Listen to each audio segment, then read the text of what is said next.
미 이민국에서 EB5 감사와 관련된 방침을 발표했습니다. 미 이민국이 워크퍼밋 유효기간을 최대 540일까지 연장한다는 소식입니다.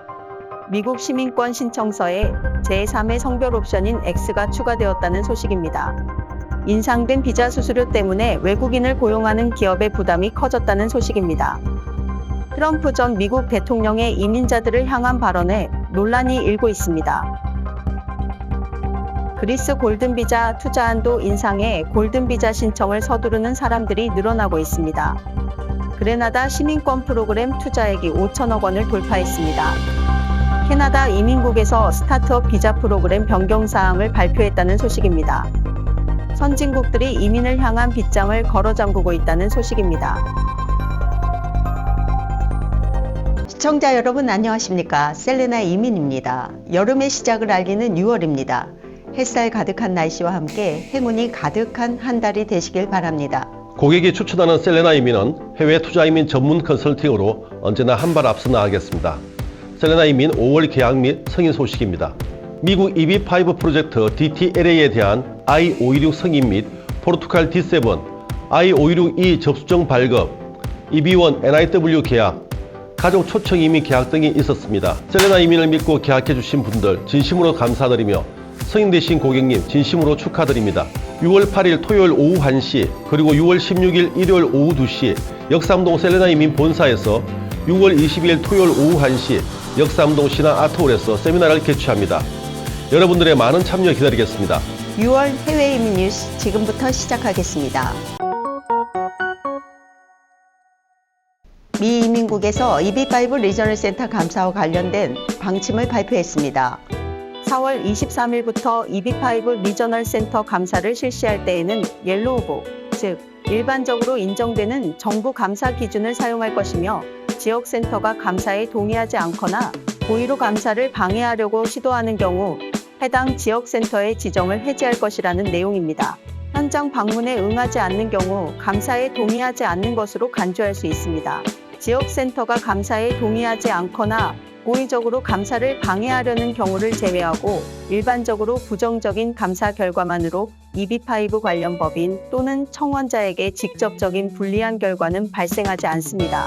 그러나 감사 결과를 사용하여 지역센터의 지속적인 지정 자격 유지 여부와 관련 신청서, 청원서 또는 기타 서류의 해당 요건 준수 여부를 평가할 수 있습니다. 미 이민국은 워크퍼밋 기간이 만료되기 전에 갱신 신청을 하는 경우 승인을 받지 못했더라도 유효기간을 만료일 이후 최대 540일까지 자동 연장해주는 임시 규정을 시행했다고 밝혔습니다. 기존 180일이었던 자동 연장 기간에 추가로 360일을 부여한 셈입니다. 워크퍼밋 연장 신청 심사의 심각한 적체 현상으로 인해 80만 명가량의 근로자들이 일을 할 수 없게 되자 이러한 특별 조치를 시행하게 되었습니다. 540일 자동 연장 조항에 해당하는 신청자는 2023년 10월 27일 이후 워크퍼밋 갱신 신청서를 신청했으나 계류 중인 경우와 2024년 4월 8일부터 2025년 9월 30일 사이에 신청서를 제출한 경우에 적용됩니다. 미 이민국은 기타 성 정체성으로 정의되는 세 번째 성별 옵션인 X를 제공하도록 양식 N-400 귀화 신청을 개정했습니다. 또한 이 양식 개정과 향후 제3의 성별 옵션을 추가하는 기타 양식 개정에 따라 이민국 정책 매뉴얼의 지침을 업데이트하고 있다고 밝혔습니다. 이 정책은 미 국무부에서 여권 발급에 X성별을 추가한 것과 같이 연방과 주의 정부기관에서 기타 성 정체성을 인정하는 추세와 일치하는 결정입니다. 미 이민국은 N400은 현재 제3의 성 옵션을 제공하는 유일한 이민국 양식이라며 지원자는 별도의 증빙 서류 없이도 자신이 원하는 성을 선택할 수 있다고 밝혔습니다. 또한 선택하는 성별이 출생증명서, 여권 또는 국가 신분증과 같은 다른 문서에 나열된 성별과 일치할 필요가 없다고 덧붙였습니다. 4월 1일부터 인상된 비자 수수료 때문에 외국인을 고용하는 기업들이 부담이 증가했습니다. 취업이민 또는 취업비자의 급행수속비는 기존 $2,500에서 $2,805로 12% 인상되었고, 주재원 비자 L1도 성원서 수수료가 460달러에서 3배인 1,385달러로 뛰었습니다. 농장이나 호텔, 레스토랑 등의 계절 외국 노동자를 위한 임시 취업 비자 H-2A와 H-2B의 수수료도 460달러에서 2배가 넘는 1,090달러와 1,080달러로 인상되었고, 전문직 취업 비자 H-1B의 수수료도 460달러에서 780달러로 올랐습니다. 추가로 고용주들은 망명 시스템을 지원하도록 고용주들이 부담하는 새로운 제도에 따라 망명 프로그램 비용 600달러도 지불해야 합니다. 외국인 인력을 필요로 하는 중소기업들은 비자 수수료 인상뿐만 아니라 대기 시간까지 길어져서 인력 충원에 어려움을 겪고 있습니다. 미국 대통령 후보자인 트럼프 전 미국 대통령의 이민자들에 대한 근거 없는 비하 발언이 점점 도를 넘어서고 있어 이민 커뮤니티의 우려를 자아내고 있습니다. 트럼프 후보자는 인터뷰에서 미국 전역의 도시에 수백만 명의 불법 이민자들이 유입되고 있으며 이들은 테러리스트나 마약상이라며 미국에는 이민자 범죄라는 새로운 형태의 범죄가 생겼다고 선동했습니다. 또한 특정 국가의 이민을 공격하기도 했는데요. 4만 명을 넘는 중국인 불법 이민자들이 그들 자신들의 군대를 만들고 있을 것이라는 터무니없는 발언도 서슴지 않았습니다. 베네수엘라의 범죄율이 지난해에 비해 67% 감소한 점을 지적하면서 이 현상은 베네수엘라 정부에서 폭력 조직을 미국으로 추방했기 때문이라고 주장했습니다. 트럼프 후보자의 이 같은 행보는 11월 선거를 앞두고 미국 국민의 3분의 2가량이 바이든 대통령의 국경 안보 정책을 비판하고 있다는 통계를 의식한 것으로 분석됩니다. 그리스 골든 비자를 고민하고 계신다면 서두르셔야겠습니다.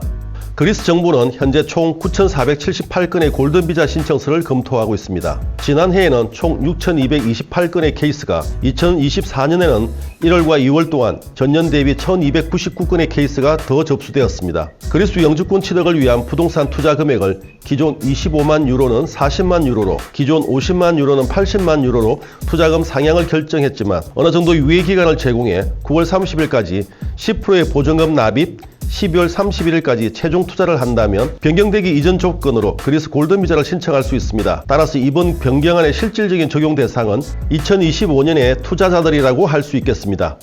그레나다 시민권 프로그램이 투자금 5천억 원을 돌파했습니다. 그레나다 시민권 프로그램은 2016년에 시작을 해서 매년 수많은 투자자들이 모여들고 있습니다. 2023년에는 5,700억 원으로 역대 최고의 투자 기록을 경신했습니다. 이는 2022년에 비해 321% 성장률을 기록한 것입니다. 2023년 시민권 신청자는 2,297명으로 그중 부동산 투자 옵션을 선택한 신청자가 66%, 나머지 34%는 기부 옵션을 선택했습니다. 2024년 4월 29일 캐나다 이민국은 신청 서류의 적체 현상을 줄이고 심사 처리 시간 단축을 목표로 캐나다 연방 비즈니스 프로그램에 대한 변경 사항을 발표했습니다. 해당 변경 사항은 발표 다음 날부터 곧바로 시행되었으며 행정적인 과부하를 줄여 영주권 심사를 효과적으로 하기 위함입니다. 그중 스타트 비자 프로그램 변경 사항은 지정된 기관 최대 10개에 한정해 관련 영주권 신청만 매년 처리하며 캐나다 캐피탈 또는 캐나다 스테크 네트워크 회원인 비즈니스 인큐베이터 지원을 받는 참가에 대해 우선 처리를 제공합니다. 이민이 최대 정치 현안이 된 나라는 미국만이 아닙니다. 지난해 사상 최대 순 이민자 수 51만 8천 명을 기록한 호주 정부는 2025년까지 이 수치를 25만 명으로 줄인다는 목표를 세웠습니다. 이를 위해 기술 이민 자격을 대폭 강화하고 유학생 영어 점수 기준을 올리는 정책을 시행했습니다. 지난해 3.2%의 가파른 인구 증가율을 기록한 캐나다 역시 이민 억제 정책으로 돌아섰습니다. 2026년까지 캐나다에 머무는 외국인 근로자와 유학생 수를 현재 250만 명보다 20%를 줄인다는 목표입니다. 이달부터 캐나다 기업은 영주권 없는 외국인을 채용하기가 어려워지게 되었습니다. 올해 말 총선을 앞둔 영국은 숙련 노동자 취업 비자를 받을 수 있는 최저임금 수준을 대폭 올려 26,200파운드에서 38,700파운드, 약 6,600만원으로 인상을 해 이민자 줄이기에 나섰습니다. 네덜란드는 올해부터 고임금 외국인 근로자에게 주던 세제 혜택을 크게 줄였고 뉴질랜드는 최근 비숙련 취업 이민자에게도 영어 점수를 도입한다고 발표했습니다. 6월 이민 뉴스 여기서 마무리합니다. 시원한 나무 그늘 아래 지난 상반기를 돌아보고 여유로운 휴식도 취하면서